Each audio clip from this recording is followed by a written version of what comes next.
You know, President Ruto ignored the advice of the Attorney General, Honorable Muturi, not to include strangers in the cabinet meetings. Lakini huyu Rais Ruto akapuuza, akaleta strangers in the cabinet meetings.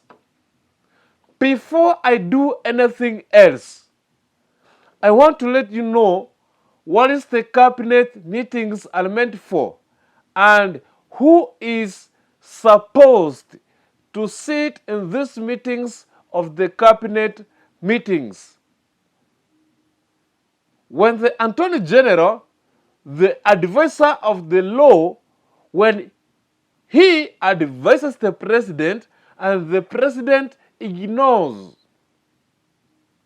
then it means that the leader is a dictator. Kama ni mara yako ya kwanza umefika hapa ndani, karibu sana. Majina yangu ni Nyabuto Dennis, ukipenda niite Kukurikuntu. Allow me to talk this. Attorney General, the Attorney General of the Republic of Kenya, who is the Justin Muturi, advised the President of the Republic of Kenya not to include strangers in the cabinet meetings because they are meant to make decisions for this country. And the Constitution of Kenya clearly states that the person who is supposed to sit in the cabinet meetings is the president, deputy president, and cabinet secretaries, Attorney General and cabinet secretaries. The four people, they are the people who are supposed to sit in the cabinet meetings. But the president of this republic, of this country, he went further and disobeyed the Constitution of Kenya. He went ahead and included the strangers in his cabinet meetings. Yani, huyu raisi anaenda analeta stranger, wakulima, anaweka kwa cabinet meetings. And yet the Constitution of Kenya states clearly the people who are supposed to sit in that cabinet meetings. Allow me to take you through something here.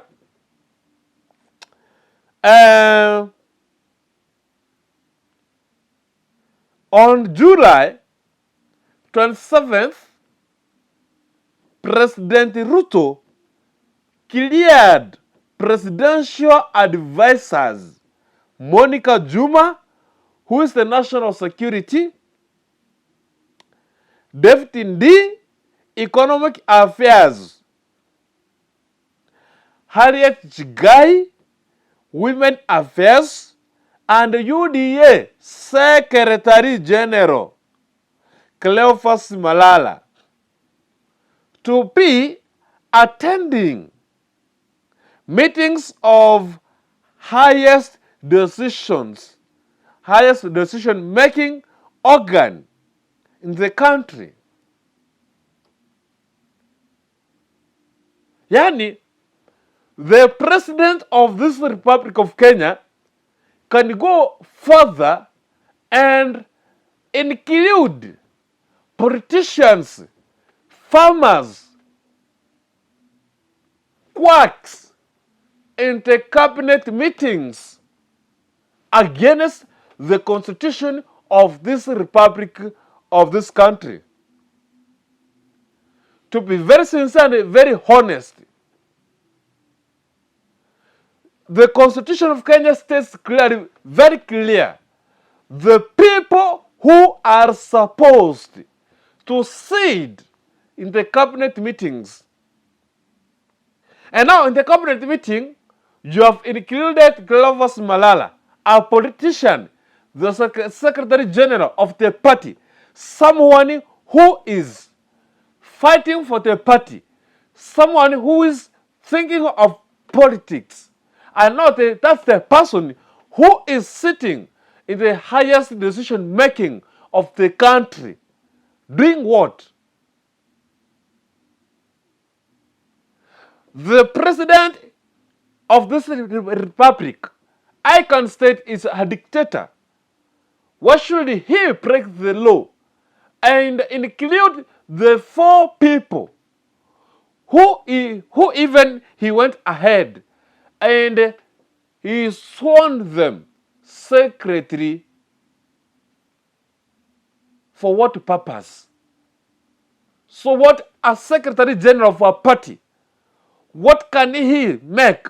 What kind of decision can he give to the decision making of this country? Rather than thinking on how to structure the party and do politics and how to abuse someone because of politics. Yes, let's go.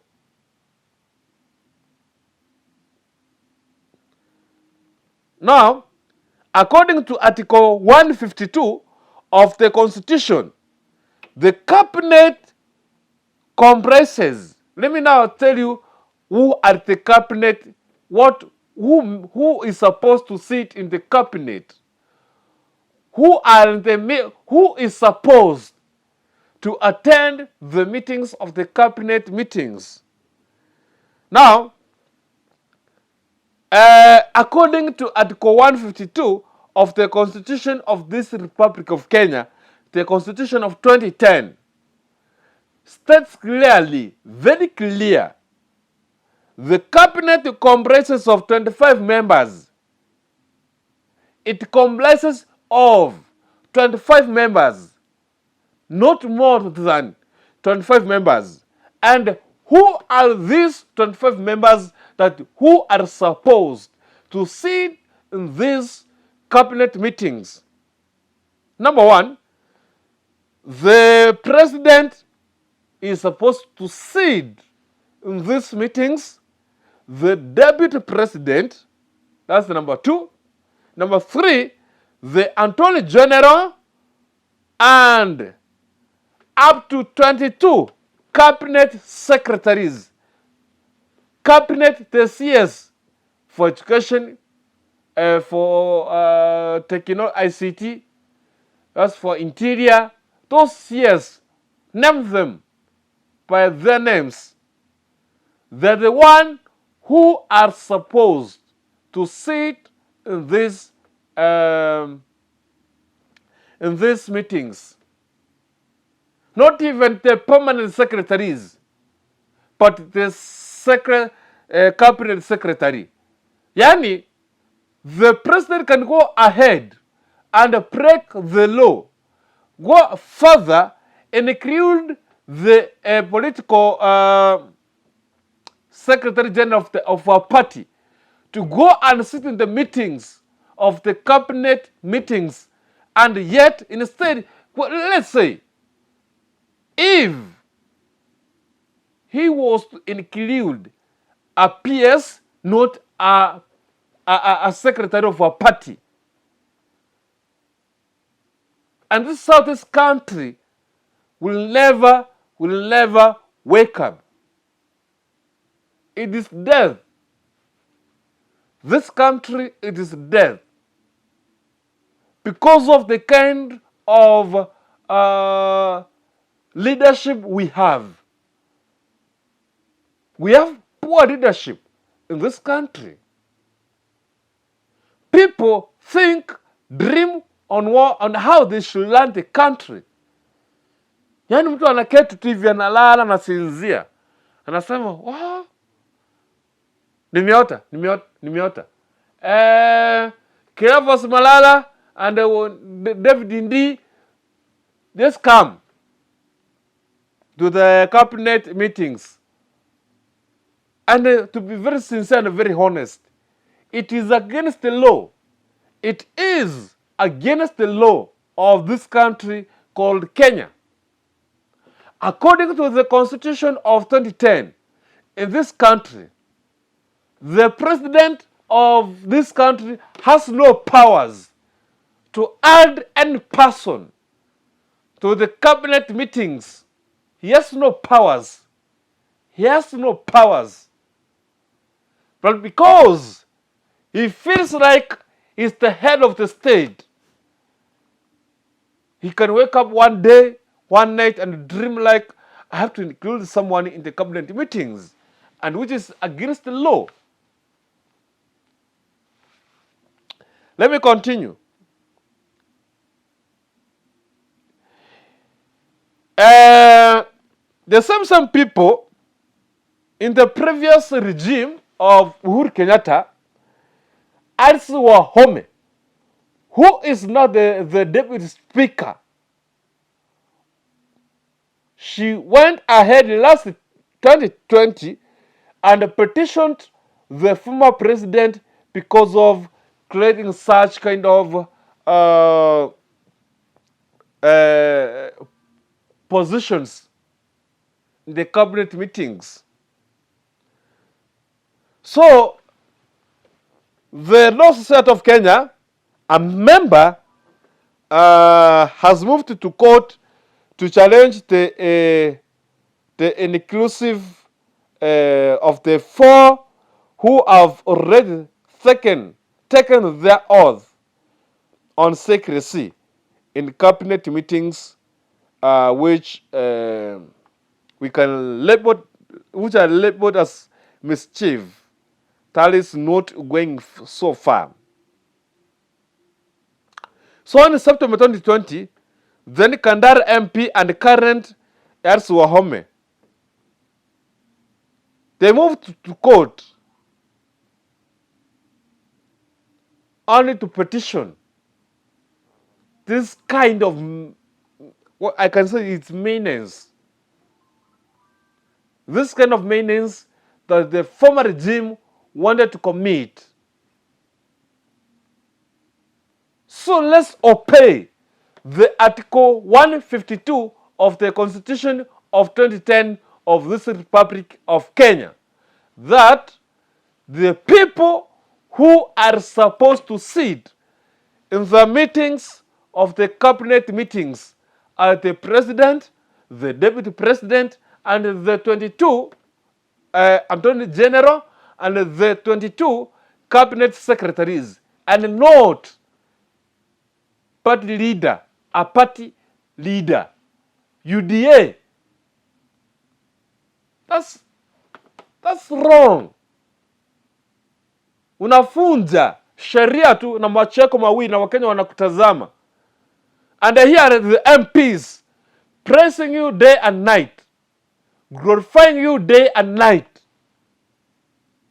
Your Excellency, President Ruto is overworking. President Ruto, hasra tawale, mama mboga, poda. And yet, this is the same leader who is breaking the law, including quacks in the cabinet meetings, and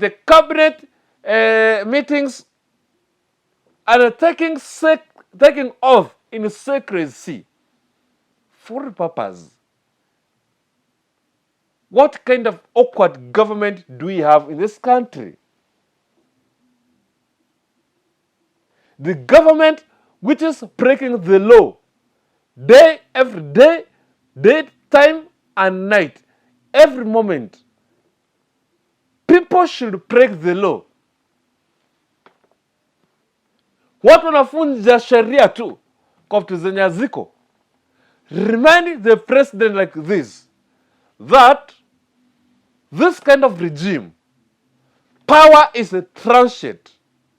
And one time, these things, they must follow him after power. Zitamfuata. It is either akubali sasa hivi.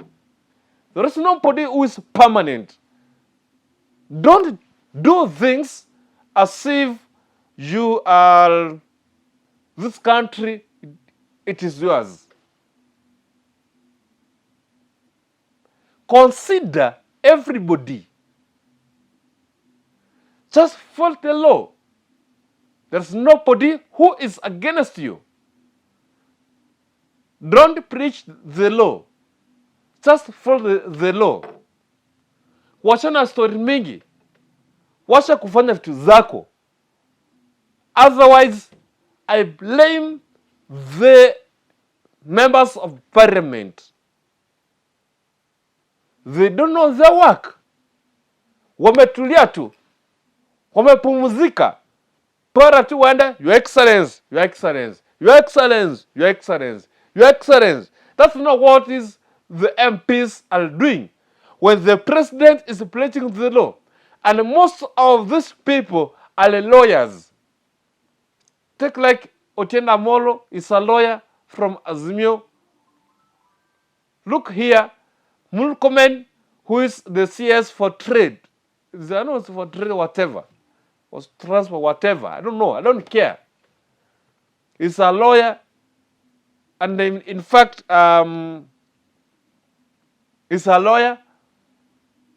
Let's go to people like Srivana Sosolo, who are lawyers, but they don't understand themselves.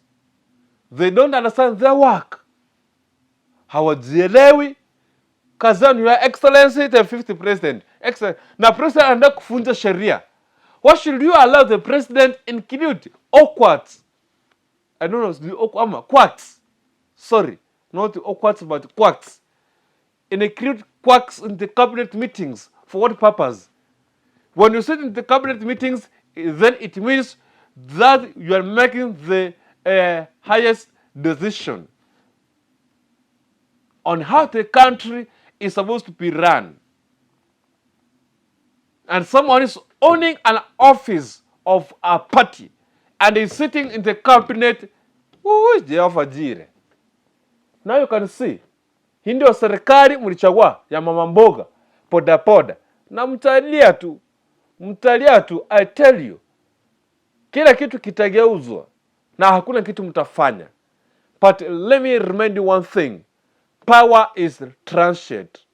It is either ukubali ama. Dr. Dennis is my name. Ukipenda ni kuko rekonto. Bye bye. See you in the next video.